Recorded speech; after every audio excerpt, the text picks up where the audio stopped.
নকলের কাফন পরিয়েছে, দাফন দিয়েছে। শিক্ষা মন্ত্রণালয়ের দায়িত্ব পাচ্ছেন এহসানুল হক মিলন। চাঁদপুর ১ আসনের সংসদ সদস্য ও সাবেক শিক্ষা প্রতিমন্ত্রী আ.ন.ম এহসানুল হক মিলন আবারও শিক্ষা মন্ত্রণালয়ের দায়িত্ব পেতে যাচ্ছেন। আসন্ন মন্ত্রিসভায় শপথ গ্রহণের জন্য তিনি আনুষ্ঠানিক আহ্বান পেয়েছেন বলে দলীয় সূত্রে জানা গেছে।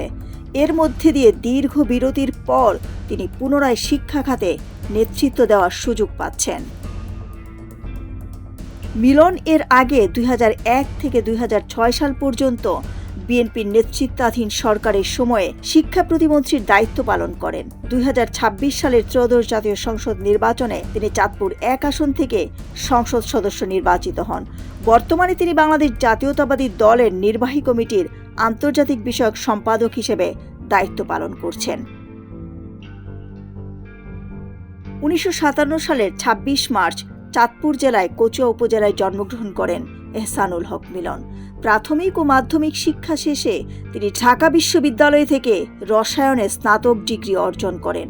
পরবর্তীতে ১৯৮২ সালে যুক্তরাষ্ট্রে পাড়ি জমান এবং new York institute of technology থেকে MBA ডিগ্রি লাভ করেন। শিক্ষকতা ও পেশা জীবনে তিনি যুক্তরাষ্ট্রের ব্রুকলিন কলেজ এবং বোরো অব ম্যানহাটন কমিউনিটি কলেজে সহকারী প্রভাষক হিসেবে দায়িত্ব পালন করেন। পাশাপাশি ঔষধ শিল্পে রসায়নবিদ হিসেবেও কাজ করেন। ২০১৮ সালে তিনি আন্তর্জাতিক ইসলামী বিশ্ববিদ্যালয় মালয়েশিয়া থেকে রাষ্ট্রবিজ্ঞানে PhD ডিগ্রি অর্জন করেন।